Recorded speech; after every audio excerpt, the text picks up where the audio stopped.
Hello, social media family. You have Brother Omicron. And I've been going through a lot lately. Got a court issue dealing with right now. I don't know if I can talk about it without messing up my end, so we'll get into that afterwards. Um, and this whole women, especially African American women or melanated women, not needing their men, it bothers me, especially coming from anyone who's Judeo Christian or Abrahamic in faith. Because well, the whole unity of marriage is two people becoming one, and I'm wondering if marriages aren't working because people are going into it with an independent mindset, knowing that a marriage is a union.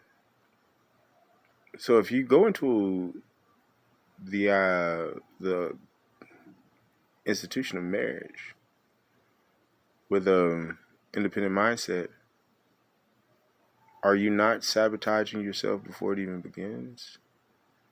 I'm just asking. I mean, correct me if I'm wrong, but biblically, we're supposed to need each other and depend on each other and try to develop a world to where we become more loving towards each other. At least that's what we're taught. So I don't understand how this "I don't need a man" thing got so popular amongst Christian women, especially because that attitude, that mentality, is almost guaranteed to destroy your marriage. And keep in mind, I didn't say obedience. I didn't say any of those words. I'm just talking about cooperation, teamwork. You got to do that at McDonald's. Got to do that on probation during community service. You know, I mean, there's nowhere that you can be part of something that's organized where you can be independent. Even independent contractors have to be team members when working with a team, and they have to work as team players. So I've been really confused lately about how all this stuff is going down. And I just wanted to know some people's opinions on it, if I should do some content on it. Because I'm just curious. I'm just curious why it was ever considered a good idea for any any gender to ever say they didn't need the other when it takes both genders to make one person. I mean, even genetical clones work better if you take DNA from a male and a female. Catch where I'm coming from? So even artificially made life still works, has a better chance of working if you do it the way that our species evolved to do it.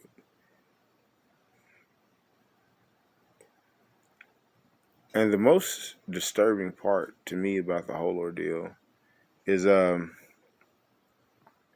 a son of a mother who didn't need a man. And in my mind growing up, I always wondered, well, what the fuck value do I have if none of our women need us? And so it made me wonder, has that ever occurred to the ladies out there, the women out there, what that statement means to your son? And to have his mother be the first person he hear that from. Not the one that's comforting him from that news, but the one that's driving that news home. I ask a simple question.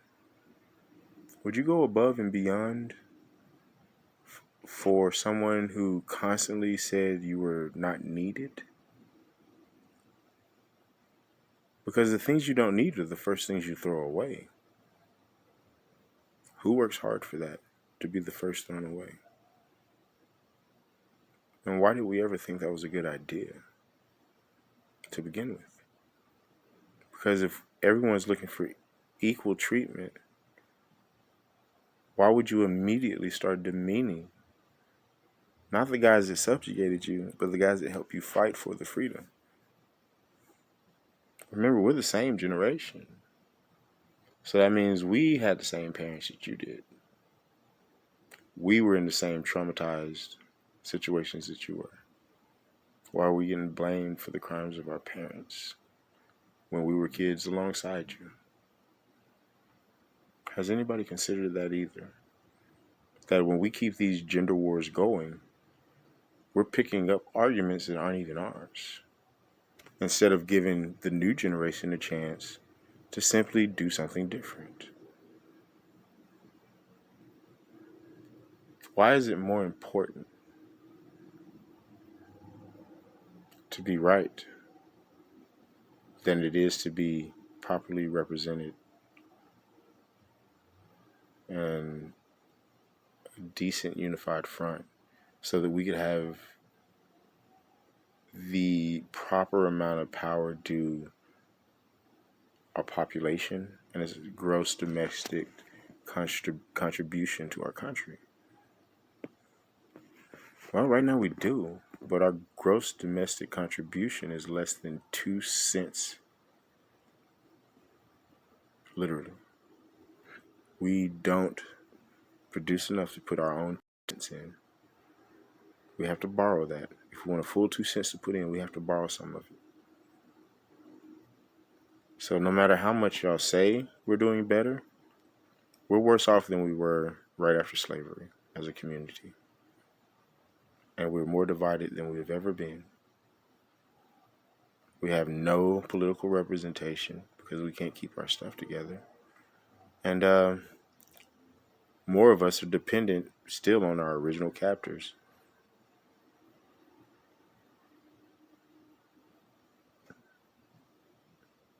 Than right after Jim Crow. So we've actually gone backwards.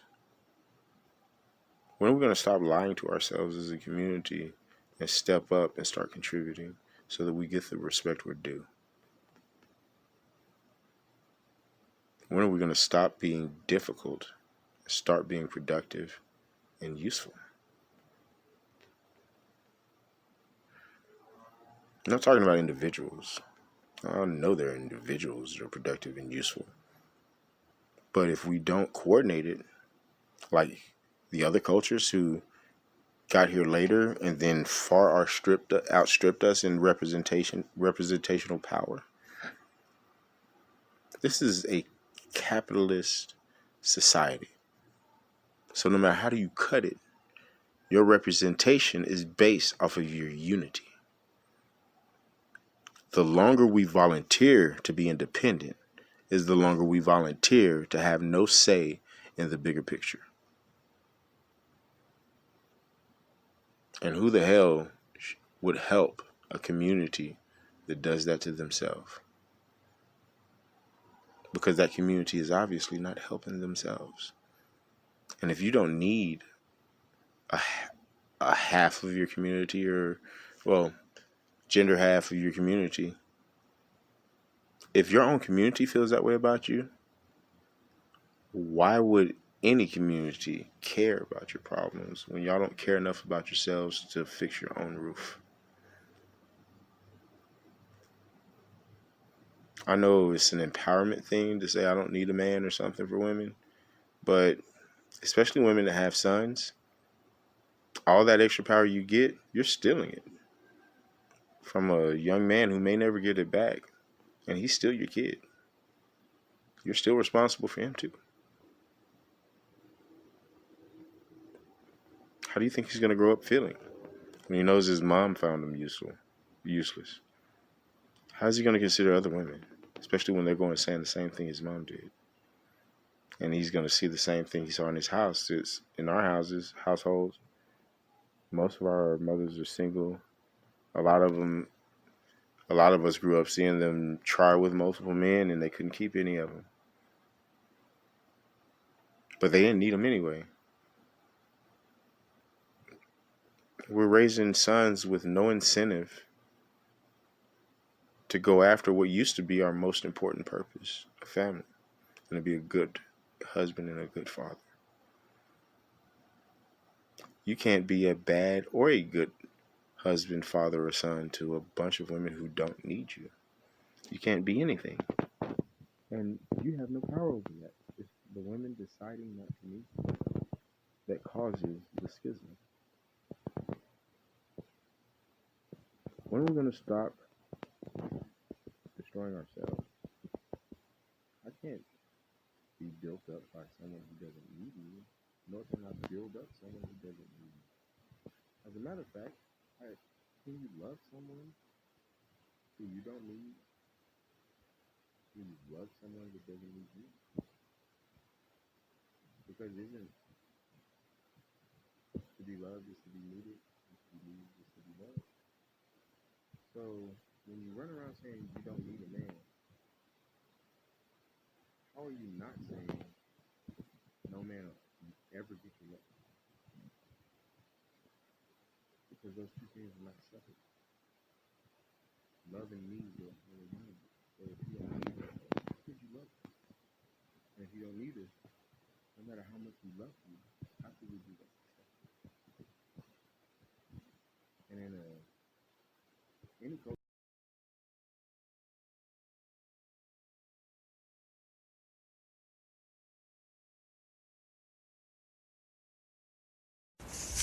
As I take this beautiful bite of this beautiful food, I'm thinking to myself, I'm 50 years old. How long am I going to be at this damn kitty table? What you people really know about anything anyway?